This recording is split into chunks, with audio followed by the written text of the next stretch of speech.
अस्सलामु अलैकुम वरहमतुल्लाहि वबरकातुहू। उम्मीद करती हूँ तमाम देखने वाले खैर वाफ़ियत से होंगे, अल्लाह ताला की रहमतों के साए में होंगे। मेरा उन्वान अहादीस नबी सल्लल्लाहु अलैहि वआलिहि वसल्लम मौजू है वही का बयान, और जिसका हवाला है बुखारी शरीफ की किताब। तो आज की हदीस है वही की इब्तिदा के बारे में। उम्मुल मोमिनीन हज़रत आयशा सदीक़ा बयान करती हैं कि एक मरतबा रसूलुल्लाह सल्लल्लाहु अलैहि वसल्लम ने अपने वही के इब्तदाई ज़माने का मुझसे ज़िक्र करते हुए उस वाक़े को बयान किया और फरमाया कि रसूलुल्लाह सल्लल्लाहु अलैहि वसल्लम की वही की इब्तदा सच्चे ख्वाबों से भी हुई। आप शाम को सच्चे और पाकीज़ा ख्वाब आया करते थे और अगले ही दिन सुबह की रोशनी की तरह सच्चे और ज़ाहिर हो जाया करते थे। फिर आप शाम खलवत नशीनी इख्तियार करने लगे, दिन रात गारे हिरा में इबादत इलाही में मशगूल रहने लगे, खलवत नशीनी पसंद करने लगे। इसी तरह कई कई रोज़ आप सल्लल्लाहु अलैहि वसल्लम अपना तोशा अपने साथ हिमराह ले जाया करते और गारे हिरा में ही क़याम पजीर रहा करते, यहाँ तक कि आप सल्लल्लाहु अलैहि वसल्लम की ज़ात अक़दस पर हक़ मुनकशिफ हो गया। फिर हज़रत जिब्रील अलैहिस्सलाम अल्लाह ताला के हुक्म से गारे हिरा में आका अलैहिस्सलाम की बारगाह अक़दस में पेश हुए और पहली वही को नाजिल करते हुए कुरान पाक की पहली आयत जो कि सूरह अलक में से हैं वो आप सल्लल्लाहु अलैहि वसल्लम को सुनाने लगे और आप सल्लल्लाहु अलैहि वसल्लम से कहने लगे कि ए मोहम्मद सल्लल्लाहु अलैहि वसल्लम पढ़ो। तो आप अलैहिस्सलाम ने फरमाया कि मैं पढ़ा हुआ नहीं हूँ। फिर दूसरी मरतबा हज़रत जिब्रील अलैहिस्सलाम ने आप सल्लल्लाहु अलैहि वसल्लम को कंधों से झिझोड़ कर कहा कि पढ़िए। तो आपने सामने फरमाया कि मैं पढ़ा हुआ नहीं हूँ, मुझे पढ़ाया नहीं गया। इसी तरह तीसरी मरतबा हज़रत जिब्रील अलैहिस्सलाम ने आप सल्लल्लाहु अलैहि वसल्लम को कंधों से झिझोड़ कर भेजा और फरमाया कि ए मोहम्मद सल्लल्लाहु अलैहि वसल्लम पढ़िए अपने रब के नाम से जिसने आपको पैदा किया और जिसने इंसान की तख्लीक फरमाई जमे हुए खून से। तो आप सल्लल्लाहु अलैहि वसल्लम उनसे ये आयत सुनने के बाद खौफ ज़दा हो गए और आप अलैहिस्सलाम को शदीद तकलीफ़ महसूस हुई और आप सल्लल्लाहु अलैहि वसल्लम इस वाक़े के बाद जब घर तशरीफ़ ले गए तो हज़रत खतीजा से इस वाक़े को बयान फरमाया और हज़रत खतीजा से कहने लगे कि ए खतीजा, मुझे गुमान होता है कि इस खौफ और तकलीफ़ के बाइस मेरी जान चली जाएगी। तो हज़रत खतीजा ने फरमाया कि नहीं, आप ऐसा गुमान मत करें, आपका ख्याल सही नहीं है।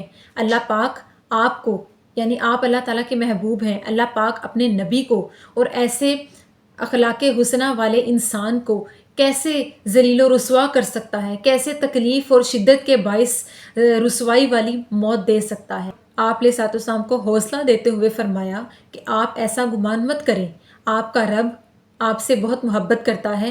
आप अल्लाह ताला के नबी हैं, आप गरीबों का आसरा हैं, आप बेकसों का सहारा हैं, आप मेहमान नवाजी में बेमिसाल हैं। अल्लाह पाक आपको कैसे रुसवाई वाली मौत दे सकता है। फिर हज़रत खतीजा आप सल्लल्लाहु अलैहि वसल्लम को मज़ीद तसल्ली देते हुए वर्का बिन नौफल के पास ले गई, जो कि आप सल्लल्लाहु अलैहि वसल्लम के चचाज़ाद भाई थे और ज़माना जाहलियत में निसरानी मज़हब को इख्तियार कर चुके थे।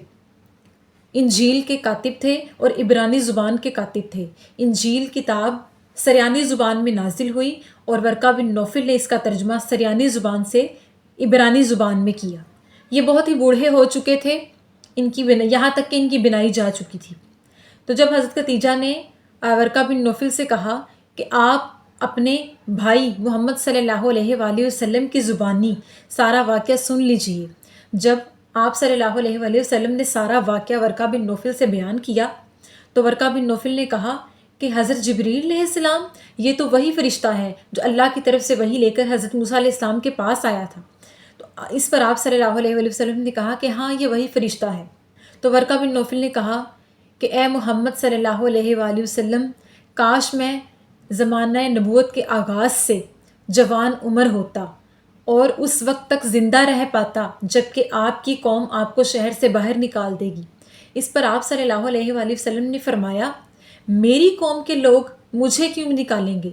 तो वर्का बिन नौफल ने कहा, जो शख्स भी अमरे हक लेकर आया ये लोग उसके दुश्मन हो गए, यानी ज़माने के लोग उसके दुश्मन हो। जब तक ज़िंदा हूँ आपकी खिदमत में हाजिर रहूँगा और आपकी पूरी पूरी मदद करूँगा।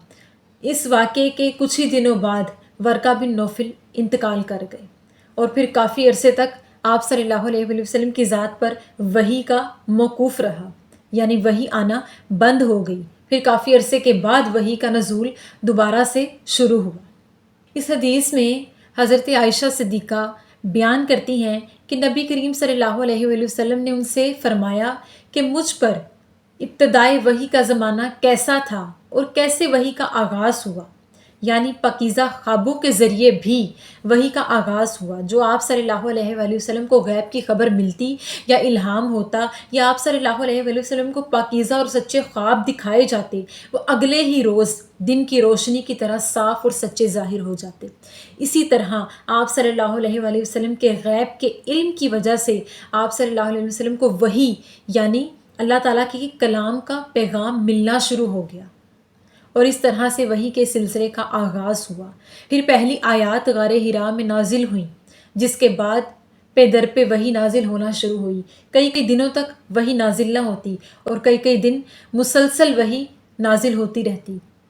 تو یہ آقا علیہ الصلوۃ والسلام کی وحی کا ابتدائی زمانہ تھا، جس کے نزول کے وقت آقا علیہ الصلوۃ والسلام کے جسم میں شدید تکلیف کی شکایت رہتی اور آپ صلی اللہ علیہ وآلہ وسلم کا جسم اور روح خوف زدہ رہتی، اللہ تعالیٰ کی کلام پاک کی طاقت کی وجہ سے خوف زدہ رہتی۔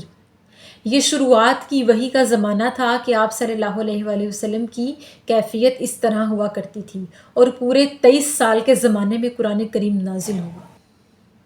اللہ پاک سے دعا ہے کہ اللہ پاک ہمیں سچے پکے دل سے ایمان کے ساتھ خالص نیت کے ساتھ آقا علیہ الصلوۃ والسلام کی احادیث سن کر آگے پہنچانے کی توفیق عطا فرمائے۔